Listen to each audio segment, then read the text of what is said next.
Ahí está. Ahora sí, perdón. Así queda grabada para todo aquel que no puede concurrir. Como les decía, hoy vamos a analizar la ley 21.526, que es la ley de entidades financieras. Si yo les digo a ustedes entidades financieras, ¿a quién o a qué creen que me estoy refiriendo?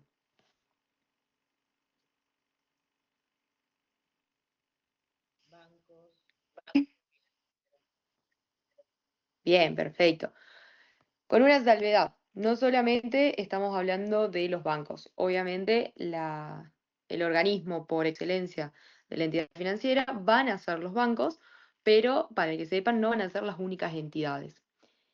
El artículo 1 de esta ley nos refiere a quienes están comprendidos en la ley y con esto también nos da una definición de lo que serían las entidades financieras.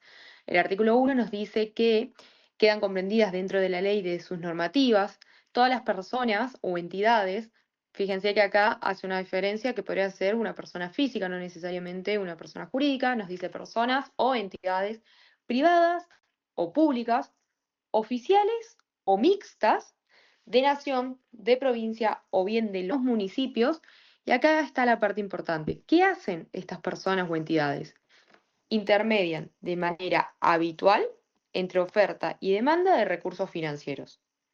Es decir, que si yo les consulto, les pregunto a ustedes qué es una entidad financiera, son aquellas entidades o personas, más allá de, como bien dice la ley, privadas o públicas, oficiales, mixtas, que lo que hacen es intermediar, esto es muy importante, intermediar entre la oferta y demanda de los recursos financieros. Y otra cuestión muy importante, que lo hacen de manera habitual. Es decir, que una persona que por alguna cuestión realice una intermediación entre la oferta y la demanda, pero no lo realiza de manera habitual, no va a ser considerada entidad financiera a los fines de la ley. Además, la ley nos va a obligar que para que las entidades financieras puedan funcionar, requieren la autorización del Banco Central. Es decir, que no solo voy a tener que intermediar entre oferta y demanda de manera habitual de los recursos financieros, sino que también va a ser requisito para poder funcionar como tal que el Banco Central nos dé la autorización para funcionar. Y acá una cuestión muy importante. Van a ver tanto a lo largo de esta normativa como también de la Carta Orgánica del Banco Central la injerencia que éste tiene en todas las entidades financieras y cómo éste es la autoridad de aplicación de la normativa. Por lo cual, no solo va a ser el encargado de otorgar la autorización para funcionar, sino también, por ejemplo, va a ser quien se las quite, quien aplique sanciones o bien que prevea todos los medios necesarios a los fines de poder salvaguardar o proteger de alguna manera el funcionamiento de una entidad financiera. Continúa con eso el artículo 2 de esta ley que estamos analizando, que como les digo es la 21.526, hacen una enumeración, la cual no es taxativa, ¿sí? De cuáles son las clases de entidades que pueden existir. Nos dice que son los bancos comerciales, los bancos de inversión, los bancos hipotecarios, las compañías financieras, las sociedades de ahorro y préstamo y las cajas de crédito.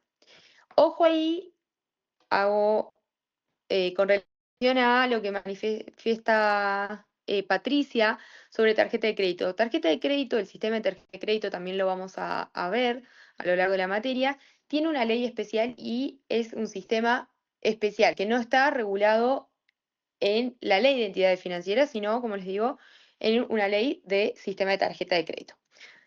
Obviamente las entidades financieras también van a tener su participación en lo que es el sistema de tarjeta de crédito, pero no va a ser el único partícipe. Este artículo 2, como yo les digo, no es taxativo, es decir, que no excluye la posibilidad de que hubiera otras entidades financieras que pudieran estar comprendidas en la normativa, pese a que no las nombra en este artículo, siempre y cuando obviamente tengan las autorizaciones para funcionar. Ahora bien, ¿saben cómo genera dinero una entidad financiera? Vamos directamente a un banco comercial.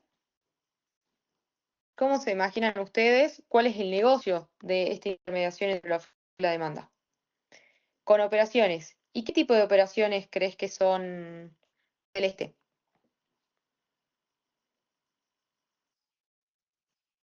Bien, perfecto. Operaciones activas, pasivas y neutras. ¿Te animás a usar el micrófono así todos y decirnos, ¿sabes cuál es la diferencia entre activa, pasiva y neutras? ¿O alguno que se anime? Está perfecto lo que dijo Celeste. Las operaciones que realizan las entidades financieras van a ser operaciones pasivas, las neutras. ¿Cómo funciona? Muy bien, también continuaron diciéndolo que con préstamos, créditos, tasas de interés y otras cuestiones que pusieron ahí en el chat. Y acá Luis nos agrega, obtienen ganancias con los movimientos de oferta y demanda. Perfecto. ¿Cómo funciona? Los ahorristas depositan su dinero. Por ese depósito que realizan los ahorristas, el banco paga una tasa baja de interés. ¿Sí? En contraposición de eso, esta plata que se encuentra depositada, el banco tiene exigencias legales de reservar un porcentaje, sí, pero no la totalidad. Por lo cual, lo que excede al porcentaje de encaje mínimo, como se llama, o de reserva mínima que tiene que tener el banco o la entidad financiera, es lo que ellos pueden volver a colocar en el mercado y generar dinero. Ellos, ese dinero, van a otorgar préstamos y por esos préstamos van a obtener una tasa activa que es superior, obviamente, a la tasa pasiva, que es la que va a pagar aquella persona que ha solicitado el préstamo. En la diferencia de tasa activa y tasa pasiva es donde encontramos la posibilidad de generación de dinero. Además, como les digo yo, hay un porcentaje muy bajo que es el que se va a reservar, por lo cual el banco puede, a la diferencia, colocarlas tantas veces como ese encaje mínimo le permita. Ese es el modo de generación del dinero. Y acá encontramos las operaciones activas y las pasivas, y no las neutras. Y ahora vamos a ver por qué. Las operaciones activas son todas aquellas en las cuales el banco actúa como acreedor. En cambio, en las operaciones pasivas son todas aquellas en las cuales el banco actúa como deudor. Por lo cual, un depósito bancario va a ser considerado una operación pasiva y les pido disculpas que a veces me detengo, pero cuando lo tengo acá en el celu me sale como arriba, ustedes van diciendo, entonces voy leyendo lo que ustedes dicen. Y en el caso de las operaciones activas van a ser, como bien les decía, que sea el acreedor y por ende es cuando hizo un préstamo, van a considerarse acciones pasivas. Ahora leo todos los que me pusieron en el chat. Digamos que el plazo fijo sería una pasiva. Exactamente. Vuelvo con lo mismo. Siempre que el banco tenga mi dinero y por lo cual sea el deudor, es una operación pasiva. Siempre que el banco yo le haya solicitado al banco, es decir, que quien me puede reclamar el dinero es el banco, es decir, es el acreedor, son operaciones activas. Y las operaciones neutras son todas esas en las cuales el banco no actúa ni como acreedor ni como deudor, sino que presta un servicio. Puede ser un servicio de seguro, puede ser, lo vi recién que alguien lo comentaba, una caja de seguridad.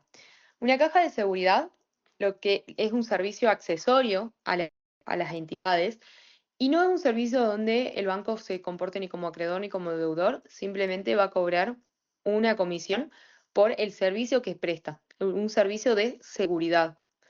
El banco no conoce qué hay adentro de mi caja de seguridad. Yo la puedo tener vacía, puedo tener $1.000.000, puedo tener un anillo de diamante o puedo tener el collar de mi perro.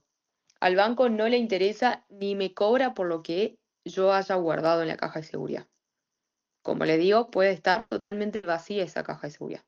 Lo que a mí la entidad financiera me brinda con el servicio de caja de seguridad es solamente la protección. Por esta situación también, y luego de algunos casos emblemáticos de robos a bancos, la jurisprudencia ha dejado sentado que el hecho de un robo de una caja de seguridad no se considera un caso fortuito o fuerza mayor que exima de responsabilidad al banco. Y esto es porque efectivamente lo que el banco me brinda es la seguridad. Exactamente, Luis, luego del robo del siglo al Banco Río, ha salido la jurisprudencia relacionada a este tema y además de otras situaciones que han sucedido. Y se ha establecido que los bancos, las entidades financieras, no se eximen de responsabilidad por el hecho de que se robe o hurte una caja de seguridad. Porque lo que el banco está brindando es un sistema de seguridad, básicamente, de control y de cuidado de esos. Obviamente va a haber un límite, estas cajas van a tener un seguro, y por lo cual el banco o la entidad solamente va a responder hasta el monto que estuviera establecido ahí. Por lo cual, si a mí el banco me responde por 1 millón de pesos y yo le digo que tengo 1 millón de dólares, obviamente el banco no va a tener que devolver 1 millón de dólares, sino solamente hasta el límite de mi seguro, como puede ser cualquier seguro, como ya lo van a ver en cuanto tengan la clase de seguros. Pero, como les digo, esto es algo muy importante porque antiguamente se consideraba que el banco sí se eximía de responsabilidad en el caso de robo o hurto, que se lo consideraba una cuestión de fuerza mayor, es decir, nadie podía saber cuándo iba a ser víctima de un robo, pero luego del robo al Banco Río se estableció de que, o se determinó a nivel jurisprudencial, para quienes no lo sepan, cuando hablo de algo jurisprudencial, estoy hablando a un fallo judicial que ha sentado una doctrina o una interpretación a la ley que se aplica de acá en adelante. Se ha considerado que no es causal de exhibición de responsabilidad y por lo cual los bancos deben hacerse responsables en este sentido. ¿Hasta acá alguna duda?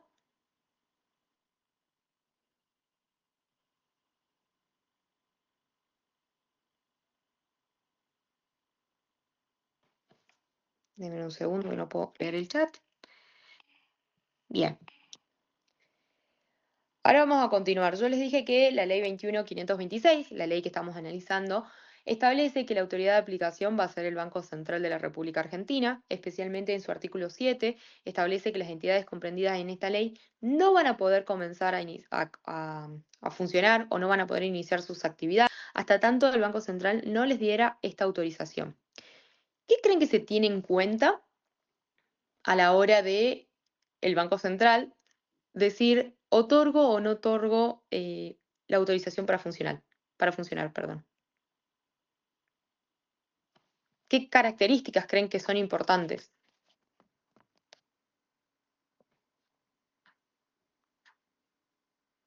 El respaldo financiero. ¿Qué más se les ocurre? El capital. Que tenga respaldo. Solvencia, liquidez. Tengan en cuenta con eso, Luis, que ahora lo vamos a ver, al tema de solvencia y liquidez, estamos hablando técnicamente de una entidad que todavía no está funcionando. Es decir, que eh, no podríamos saber si tienen solvencia o liquidez. Lo mismo con la concurrencia de los clientes. Piensen, piensen esto que yo les estoy preguntando. El artículo 7 nos dice que las entidades comprendidas en esta ley no podrán iniciar sus actividades sin previa autorización del banco. Y mi pregunta es, ¿qué va a tener en cuenta el banco para darles autorización? Es decir, todavía no está funcionando. Todas esas situaciones podrían ser tenidas en cuenta porque también tengan en consideración que el banco, como yo les dije, puede reevaluar y reconsiderar una vez ya otorgada y ya en funcionamiento esa autorización. Pero cuando yo le pido al Banco Central la autorización, el domicilio real, bien, el artículo 8 nos dice que al considerarse la autorización para funcionar, se va a evaluar la conveniencia de la iniciativa, las características del proyecto, las condiciones generales y particulares del mercado y los antecedentes y responsabilidad de los solicitantes y de su experiencia en la actividad financiera. Fíjense que tenemos dos situaciones. Por un lado va a analizar situaciones o su actitud financiera de los solicitantes de manera previa al inicio de las actividades, es decir, cómo cada uno de o bien la empresa o bien la persona se comportó en cuestiones financieras de manera previa, ¿sí? Pero por otro lado va a tener en cuenta algo que no es muy convencional, cómo puede ser la conveniencia de la iniciativa. Es decir, va a tener en cuenta, y ahí se asocia un poco con lo que decía en el domicilio real, va a tener en cuenta dónde quiero yo establecer esta entidad financiera, cuáles van a ser las características de mi proyecto, cómo va a ser mi entidad financiera. Es decir, que el banco yo podría ser alguien moralmente solvente y no haber tenido ningún inconveniente de forma previa, ni a ningún antecedente de parte de los representantes, pero que el banco me diga que por el lugar o las características del proyecto no considera conveniente la instalación de esa entidad financiera en ese lugar. Efectivamente, va a analizar que sea viable o no, más allá de capaz cuestiones personales de los representantes. Sí, esto es muy importante.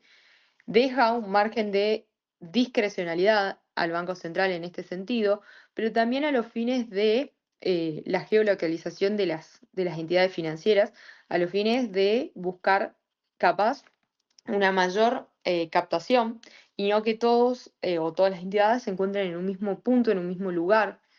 Pero bueno, eso va a depender obviamente al momento de solicitar. Es una de las cuestiones o una de las consideraciones que va a tener en cuenta el Banco Central para autorizar o no la ley, para autorizar o no que la entidad financiera funcione y funcione de la manera en la cual pretendía hacerlo. Y algo muy importante, alguien en medio de todo esto nos dijo, creo que fue Luis, sí, solvencia y liquidez. ¿Saben cuál es la diferencia entre que una persona sea solvente o que tenga liquidez?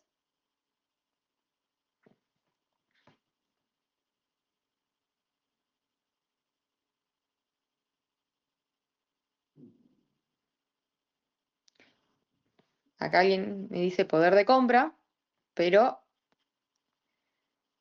bien, va más por el lado de Gonzalo, tener patrimonio o tener efectivo. O lo que dice Carlos. La solvencia hace referencia a que yo tengo patrimonio suficiente para poder hacer frente a la totalidad de mis obligaciones. Lo que puede pasar es que este patrimonio no sea líquido, no sea en efectivo, y por lo cual puede pasar que yo no pueda hacer frente el día de la fecha, sino que necesito vender mis activos para afrontar mis deudas. Es decir, yo puedo ser solvente porque tengo más activo que pasivo, pero puede que no tenga la capacidad inminente de hacer frente a las demandas de dinero. En cambio, liquidez es aquella persona que posee el efectivo a los fines prácticos de hacer frente de manera inmediata a estas obligaciones. Una entidad financiera puede no tener liquidez porque tiene todo el dinero con eh, con excepción de aquel que tiene como requisitos tener reservados en las arcas de las entidades, pero tiene todo el resto del dinero trabajando y generando dinero, por lo cual si todos nosotros le pidiéramos en este momento al banco o a la entidad financiera que nos entregara el dinero, podría pasar que no fuera posible esta situación, lo cual no quiere decir que no sea solvente. ¿Por qué? Porque tiene todas las operaciones resguardadas y en su momento podría devolvernos el dinero. Lo que no puede hacerlo es capaz en el momento inmediato, que es un poco lo que pasó en el 2001 con toda la cuestión del corralito. ¿Sí? Las corridas bancarias hicieron que los bancos no tuvieran la liquidez. Efectivamente, ahí está Luis diciendo exactamente lo mismo.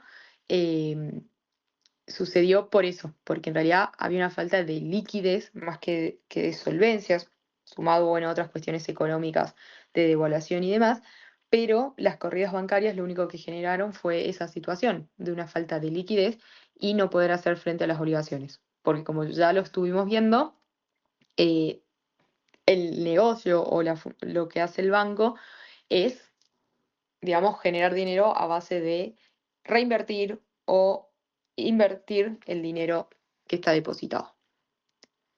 Sí, sí, sí, sí, en el caso puntual, por eso dije con otros matices económicos, eh, porque hubo también a la vez toda la cuestión de la devaluación y la moneda extranjera. Acá Luis nos dice que él lo vio de cerca. ¿Te animás a contarnos pero con el chat. ¿Te animás a contarnos un poco lo que fue esa situación para todos aquellos que capaz no lo vivimos tan de cerca por una cuestión de edades?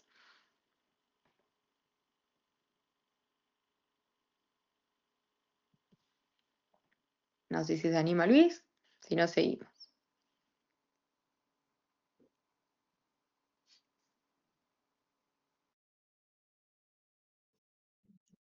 Hola, buenas tardes, y no sé si me están pudiendo escuchar. Sí, Luis, perfecto. Sí, Luis, se te Ah, escucha. bien. Eh, bueno, yo en ese momento, cuando pasó lo del 2001, eh, yo era muy chico, pero he leído mucho acerca de cómo fue, de qué venía de antes, que fue la crisis de la convertibilidad que terminó en el 99, que ahí también empezó, ahí ya se veía venir todo, y en el 2001 no había ni pesos ni dólares para nadie. Eh, Nosotros en el tema ya más bien social, me acuerdo que estábamos encerrados en casa y no salimos mm, durante más o menos casi un mes. Y todos los negocios que estaban ahí estaban cerrados y si no, lo que hacían era directamente al no haber plata, hacían los trueques. Es más, allá, yo justo en ese momento vivía en Virrey del Pino, allá en la parte de zona norte de Buenos Aires. Mi padrastro trabajaba en el ANSES y tengo un abuelo que, bueno, era comerciante, que también está viendo, que también es entre comerciante y a veces medio prestamista. Y sí, también tuvo el problema de que no había plata para devolverle a nadie y a él también todo lo que había tenido guardado de otra gente, tuvo que empezar a uno le tuvo que dar un auto para poder pagarle de alguna forma. Y algunos no aceptaban nada, otros sí. Y, y así, bueno, así les pasó a muchos que después empezó con el tema con las frases tristemente célebres como el que depositó dólares tendrá dólares. La primera de las grandes devaluaciones que hubieron. eh, Después, bueno, la Navidad triste para algunos. No sé si 12 presidentes en una semana. Así 7, que, para hacerlo muy no, era específico. un 7, 7, 7, sí. Eh, y bueno, nadie quería agarrar el fierro caliente y bueno, mira, todo esto, los bancos estaban desangrados, directamente no podían pagarle a nadie.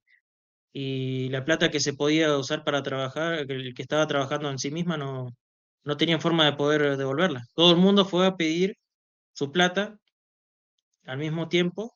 Y es más, hoy en día creo que si vuelve a pasar algo por el estilo, como que pongámosle 40 millones de personas vayan a todos los bancos a pedir su plata. No hay forma de pagarla. No hay forma de pagarla. Los que quieren dólares no los van a tener todos tampoco. Ese es el problema que hay. Pero porque la mayoría de la plata está puesta en el negocio financiero, que eso es lo que hace generar ciertos rendimientos, que eso es la ganancia de los bancos, la ganancia de los brokers. La persona común como nosotros por ahí, eh, em, eh, la mayoría estamos todos desinformados con el tema, con respecto a cómo es que funciona el negocio financiero.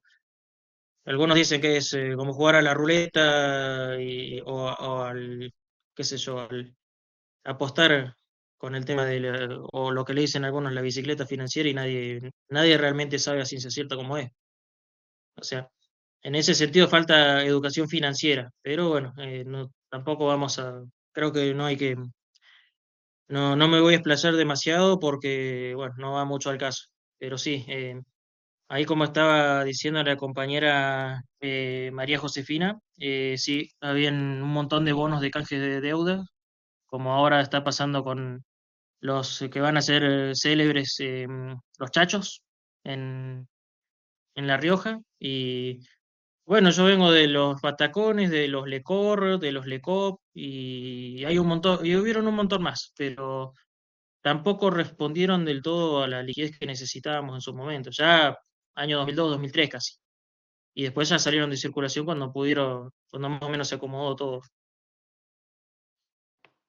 Perfecto, Luis, sí. Ahí nos hizo un poco de historia y nos contó un poco, capaz, vivido en primera persona esta situación, que algunos de ustedes, por lo que van comentando, también lo vivieron, otros capaz nos tocó vivirlo de más lejos o de más chico y por lo cual no lo tuvimos tan presente. Obviamente, en mi caso he estudiado del tema y lo conozco, pero efectivamente hay cierta desinformación y cierta falta de educación sobre toda la cuestión financiera y obviamente entiendo que en cualquier momento que se produjera otra corrida, más allá de la situación actual del país, pero aunque lo hubiesen hecho hace 5 años, pasaría lo mismo porque dentro de esta dinámica del funcionamiento del sistema financiero, el dinero no se encuentra en las arcas en el 100%, por lo cual no sería posible, si todos pedimos la devolución de nuestro dinero, obtenerla, porque el dinero, como les digo, la entidad financiera la tiene invertida.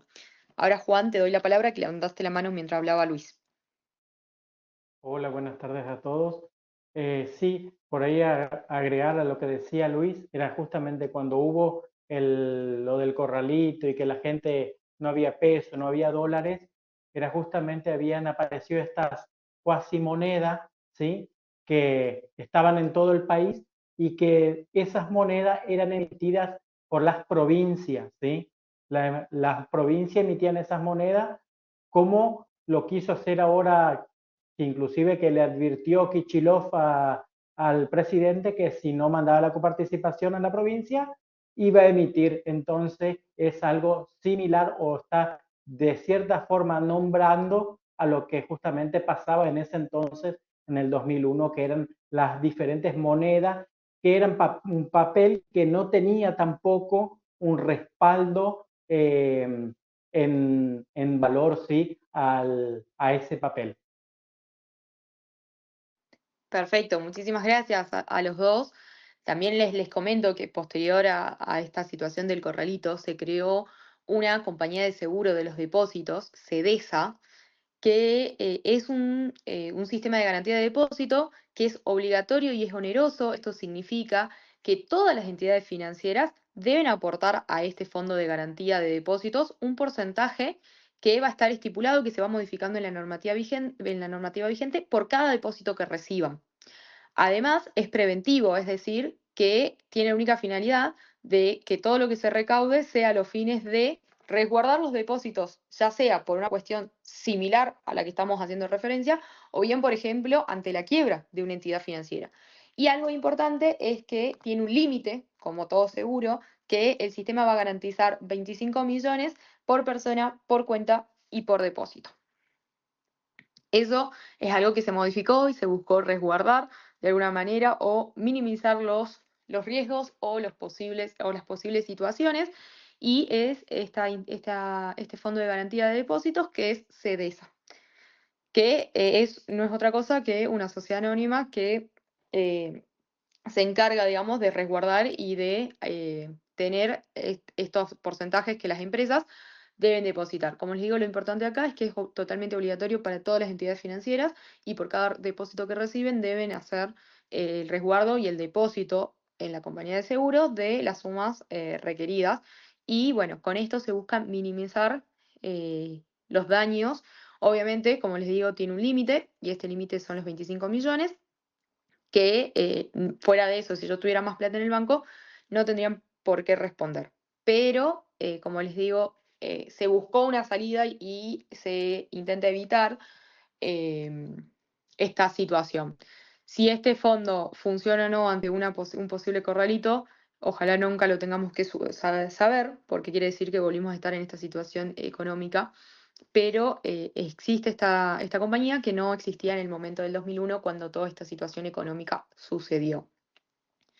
Hasta acá, algo que me quieran consultar, alguna duda, algo que alguien quiera aportar. No, esperemos que no, Verónica, que otro colapso no.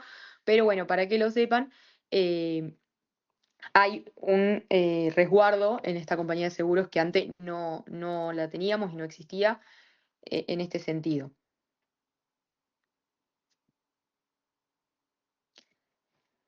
Otra cuestión importante es que las entidades financieras deben lo que se llama el secreto bancario. El secreto bancario es que no pueden relevar o no pueden el secreto bancario hace relación a que no se pueden brindar información sobre ciertas operaciones que los bancos tienen. Revelar, perdón, sí, no me salía la palabra. En cuanto a esto, el secreto bancario nos establece como límite que todas aquellas operaciones pasivas de los bancos están resguardadas por el secreto bancario. Y solamente nos prevé 4 excepciones en las cuales el banco va a levantar esta protección de datos personales o sensibles y va a tener que brindar esta información. Estas situaciones son a pedido del Banco Central, a pedido de los órganos recaudadores, a pedido en orden judicial, y con esto una cuestión importante. No basta con que la persona que lo solicite sea juez, sino que tiene que ser en el marco de un proceso. Y la cuarta opción o la cuarta circunstancia en las cuales el secreto va a ser levantado y se va a brindar la información es para las otras entidades financieras, pero en este caso la ley nos establece un requisito y es que sea con previa autorización del Banco Central. Es decir, que Banco Central, jueces y los organismos recaudadores no van a necesitar de autorización del Banco Central para solicitar la información. Las únicas que lo van a necesitar son las demás entidades financieras. Piensen que si yo estoy por darle un préstamo, una tarjeta o bien abrir una cuenta bancaria, obviamente las otras entidades financieras quieren conocer cuál es mi comportamiento ante otras entidades, si es que he tenido oportunidad de estar o si tengo actualmente alguna compañía en la cual estoy, también tengo cuentas o tarjetas, exactamente como alguien decía, la importancia del el historial crediticio, pero eso que parece algo tan simple, es siempre previa autorización del Banco Central. Esas son las 4 situaciones, y esto es muy importante porque suele ser pregunta de examen, que lo recuerden, son las 4 situaciones en las cuales se levanta el velo de la protección del secreto bancario y la entidad financiera va a tener la obligación de brindar la información a quien se le esté solicitando. Y otra cuestión muy importante, si bien las entidades no suelen dar ningún tipo de información que tengan en relación a si tengo créditos, débitos, cajas de seguridad y demás, las únicas operaciones que se encuentran resguardadas son las operaciones pasivas, no así las activas y no así las neutras. No obstante esto, y entiendo que por una cuestión de seguridad y una cuestión de protección de datos personales, las entidades no suelen dar ningún tipo de información. Pero solamente, como les digo, son las operaciones pasivas y se levanta ante estas 4 entidades o 4 personas y no se levanta de otra manera el secreto bancario. ¿Eso se entendió?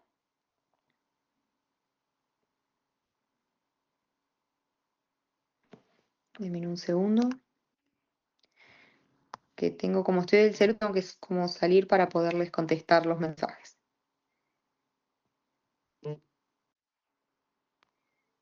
Ahí está, perfecto. Bien, por último, como les dije, el Banco Central no va a ser solamente la autoridad de aplicación en cuanto a otorgar la autorización para funcionar, sino también va a ser el que arbitre todos los medios que considere necesario a los fines del funcionamiento de las entidades financieras. Y dependiendo de la situación, y sobre todo si nos encontramos ante un impedimento de solvencia o una cuestión de liquidez, podría solicitar hasta una intervención por parte del Banco Central a los fines prácticos de mantener esta empresa, para readecuarla y para evitar mayores daños a la sociedad. Imagínense el peligro que reviste que una entidad financiera, como puede ser cualquiera de las que conocemos, con todos los ahorros de las familias, de las empresas y demás, quiebre. Entonces se busca a través de todos los medios, y va a ser el Banco Central el que va a armar el protocolo y el plan de acción para salvaguardar todas estas situaciones, y en casos muy extremos será la sanción máxima la de que pierdan la autorización para funcionar. Otra cuestión en la cual también va a intervenir el Banco Central y algo que capaz lo vemos, no mucho, pero en alguna oportunidad hemos visto, cuando se producen las ventas o las fusiones. Por ejemplo, no sé, Citibank se va de la Argentina y la compra, si no me equivoco, Santander Río o Banco Patagonia, ya no me acuerdo cuál de las dos la compró. Pero bueno, alguno de esos dos la compró. Esta fusión que se realizan, no es que Citibank dejó de existir, dejó capaz de existir en la Argentina y es otra entidad financiera quien compra su cartera de cliente. En esos casos, el Banco Central también va a intervenir y también va a opinar y dar su visto bueno para que estas situaciones, estas fusiones o estas ventas se pudieran dar. Acá me hacen la fusión de Telecom, Arnet Personal y Cablevisión. Ojo con eso, obviamente hubo una fusión, pero el Banco Central no es una entidad financiera, por lo cual el Banco Central no. Pero sí, por ejemplo, ahí Mailén me dice, ahora creo que Santander compró el HSBC. Sí, yo también leí algo, no sé si ya se concretó, si están todas las autorizaciones, pero también leí la noticia de que lo estaría comprando. Y como les digo, en su momento, Citibank, no me acuerdo en este momento, creo que lo compró Santander Río, pero si no fue Santander Río, fue Banco Patagonia. Y acá me hace una pregunta, profe, también se va si la persona que quiere abrir una entidad financiera. Sí, obviamente, no como yo les digo, por un lado van a tener en cuenta, acá María me pregunta si se va a tener en cuenta los antecedentes penales o el comportamiento de su sociedad, obviamente se va a tener en consideración todas estas situaciones, no solamente van a tener en cuenta la necesidad o la conveniencia del proyecto o cuestiones particulares del proyecto, sino también cuestiones personales de los socios o de las sociedades o de la persona a los fines. Imagínense que no es lo mismo alguien que está denunciado por estafa que capaz alguien que tiene una cuestión de violencia. Pero obviamente todas las situaciones van a ser vistas por el Banco Central a la hora de determinar si es posible o no y si va a determinar de otorgar esta autorización de funcionamiento o no.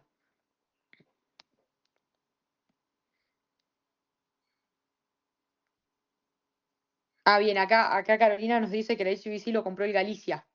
Perfecto, puede ser. Yo me acuerdo que leí que HBC lo estaban comprando, pero no me acordaba si era Santander Galicia.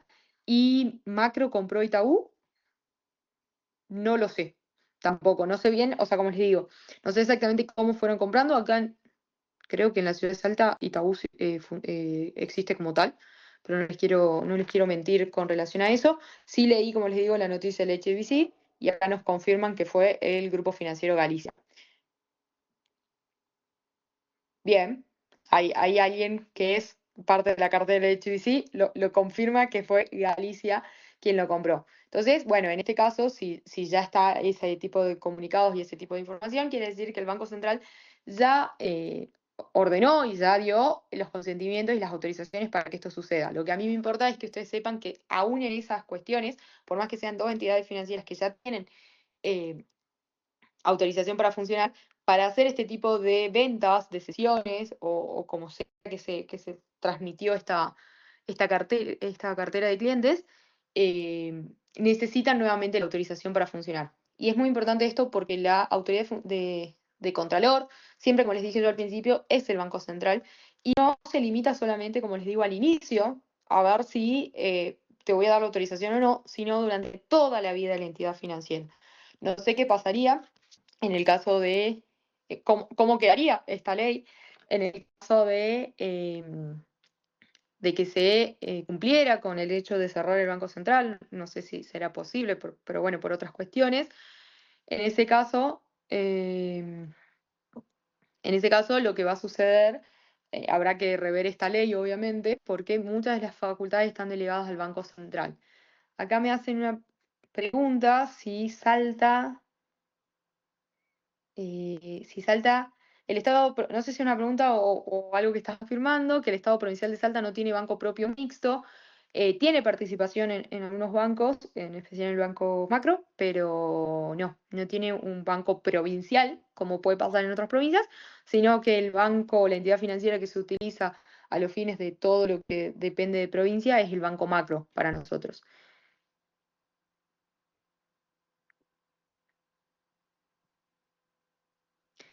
Bien, y acá Luis hace una relación de que no es lo mismo ser capaz un violento que un cumplidor financieramente, que alguien que tiene estafas piramidales. Obviamente va a ser, como les digo, el encargado del Banco Central en determinar estas situaciones. Yo entiendo que no es lo mismo, porque si no estaríamos limitando también el ejercicio de algunas medidas de los derechos de las personas. Ojo con la parte de la violencia, porque la violencia hoy tiene un grado importantísimo en las políticas de Estado, y por lo cual un montón de situaciones, por ejemplo, sacar un carnet de conducir o capaz salir del país, o por ejemplo acá en la ciudad de Salta, una habilitación comercial, está limitado a cuestiones de violencia y sobre todo si hablamos de violencia de género. Entonces, puntualmente con la cuestión de violencia podría sucedernos que haya alguna ley o alguna cuestión que limitara o que no sea tan bien visto capaz como otros delitos que no tenían incidencia en esto. Pero eso, bueno, un paréntesis a lo que estamos hablando, solamente porque, como les digo, es política de Estado la preservación de la no violencia, entonces podría suceder esta situación. Lo cual también puede cambiar con el nuevo presidente en este sentido. Bien, acá, bueno, sus aportes que Chaco sí tiene, me hacen referencia al nuevo Chaco, al nuevo banco, perdón, de Chaco S.A. y al Banco de Provincia de Corrientes. Bien, Luis, acá no sé cómo funcionan capaz en otras provincias, acá la cuestión de violencia eh, es tomada muy en serio y como les acabo de poner como ejemplo, no se puede sacar un carnet de manejo, hay ciertas provisiones para salir del país y sobre todo cuestiones como esta que yo planteé de no permitirte una habilitación comercial, lo cual tiene sus pros y sus contras, no vamos a negar, porque a veces las situaciones eh, no lo ameritan o capaz hablamos de una violencia económica y si la persona que tendría que pasar una cuota alimentaria no puede ejercer libremente su comercio porque no puede tener habilitación y demás. O sea, puede tener es un arma de doble filo, pero como les digo, puntualmente en lo que es Salta, sí se tiene muy en cuenta todo lo que es violencia y se han adoptado otras medidas que capaz no tienen que ver con la violencia en sí misma, como les digo, una habilitación comercial, pero sí se tienen en consideración y son requisitos a la hora de hacer algunos de los trámites a los cuales me estoy haciendo referencia. No sé, como les digo, si es algo propio en todas las provincias, acá sí funciona de esa manera y resulta bueno a los fines de evitar, obviamente, y disminuir todas estas situaciones.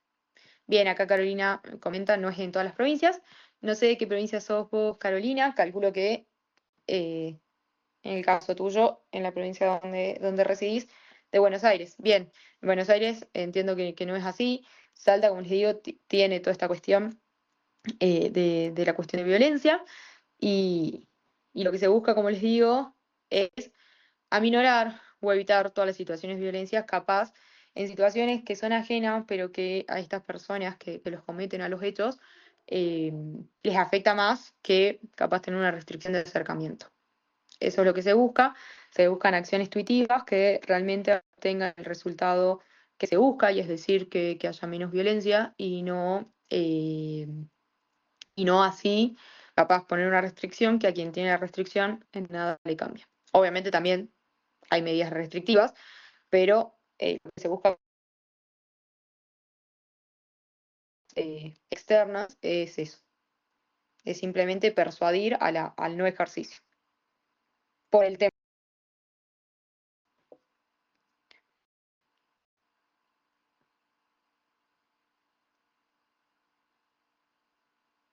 Sí, sí, sí, yo coincido con vos, con Carolina, que dice está bueno, pero es para analizar en contraposición con otros derechos. Sí, estamos teniendo también algunas inconvenientes en relación a estas situaciones, porque capaz se vulneran otros derechos, totalmente. Pero bueno, se los dejo a los profesores de Derecho Penal a este análisis, o si quieren lo debatimos, pero si quieren en un foro, así nosotros continuamos con lo que es toda la cuestión de derecho empresarial. Con esto daríamos concluido. Les dejo como tarea para la casa leer la Carta Orgánica del Banco Central, que es la otra pata, la otra legislación relacionada a esto, para que puedan terminar de comprender. En este tema, para mí es muy importante la lectura de tanto la ley que estuvimos analizando como la ley de la Carta Orgánica, a los fines de comprender un poco el sistema de entidades financieras.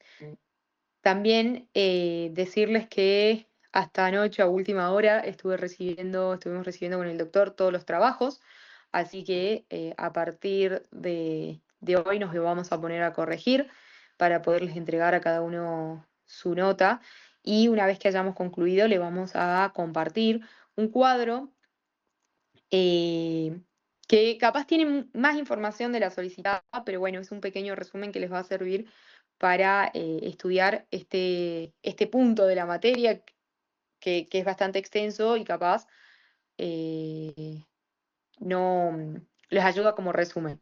Micaela, no hacía falta que me avisen por el foro. Ahora voy a abrir todos ay, perdón, los mensajes que me enviaron por el foro, por el chat, avisándome. No hacía falta toda esa situación, así que quédense tranquilos, aquel que no me avisó, si lo mando es suficiente. Vamos a hacer un Excel y se los vamos a cargar por el propio sistema. También, si les queda cómodo, les podemos contestar sus correos electrónicos, así saben que la nota, no hay problema con eso. Sí, hay un montón de Profesora, mensajes, pero no hacía falta. Sí, no profesora, le sé hago una si pregunta. está hablando. Carolina, Sí, Carlos.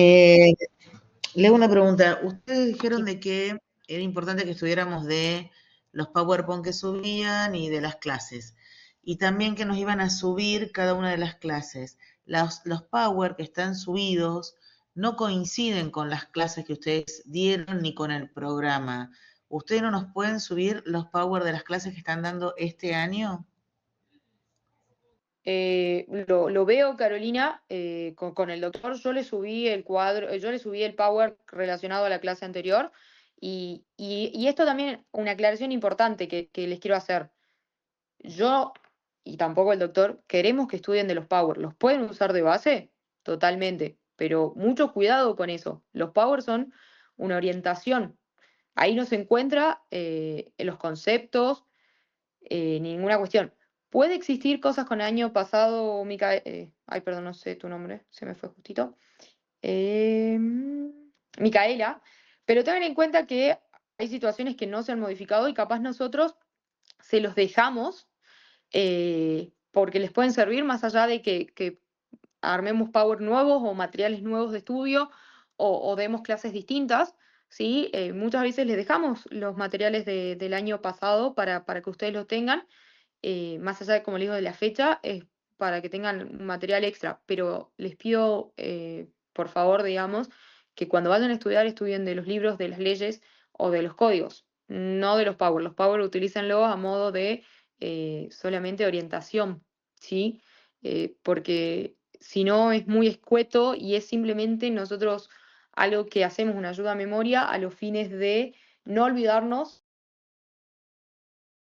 brindarles y darles en la clase, pero no son a los fines del estudio los Power.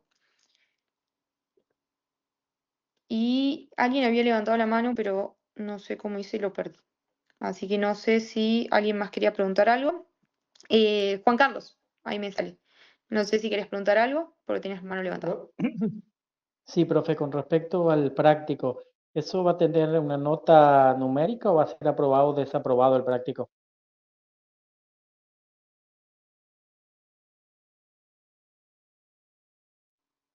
Bien, parece que no, que había quedado la mano levantada. Si alguien más tiene Sí, alguna duda, igualmente con esto que me, hola. me hacen referencia, voy a revisarlo, pero en el caso del Power que yo subí, estaba relacionado a la clase de transmisión de fondo de comercio. Hola, profe.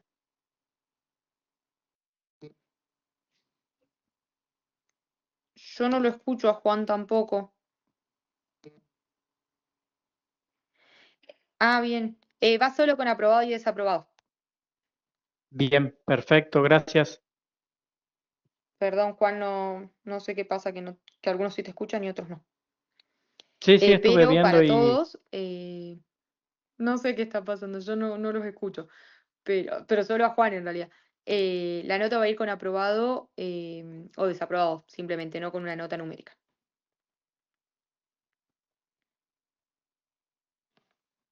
Si hay más dudas o si alguien escucha algo que yo no estoy escuchando y me lo quieren hacer llegar.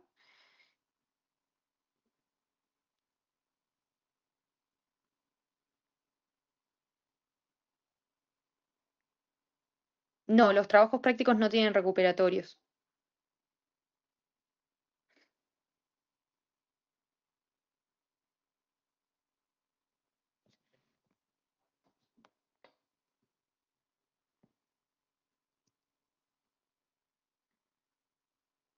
Tranquila, Celeste. Bueno, si no hay más dudas, los libero. Estoy totalmente a disposición. Ya estamos cerca, sí, del examen. Eh, si necesitan o quieren, eh, pueden hacer las consultas que requieran, sobre todo mientras estén estudiando. Sí, sí, sí, eso les decía yo, María, María Emilia, que vamos a hacer una devolución en el sentido de que vamos a cargar un cuadro completado para que ustedes tengan todo lo que había que poner y hasta más para que les sirva, como les digo, como una ayuda de resumen de esta temática. El 10 de mayo es el examen. El método del parcial es multiple choice, eh, donde, para que se queden tranquilos, las incorrectas no restan.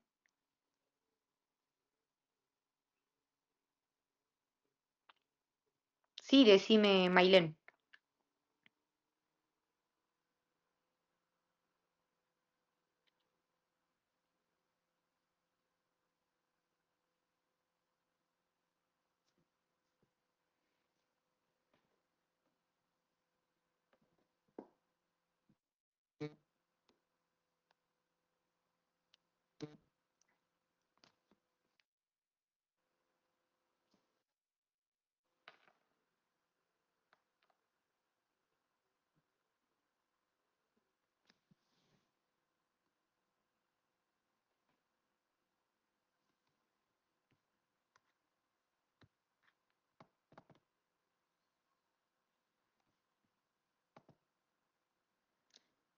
Sí, Mailén, como bien contesta, contestan sus compañeros, hubo un error de tipeo y ahí le están compartiendo el número de ley. Así que les pido disculpas por el error de tipeo y bienvenido sea todos los que supieron y lograron hacer el trabajo pese a esa situación.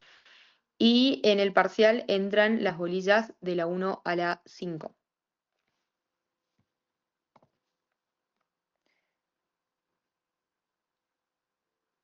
No hay problema, chicos. No va a haber cuestionamientos en el sentido de si esa ley no la colocaron, porque si hubo un error de tipeo es un error nuestro.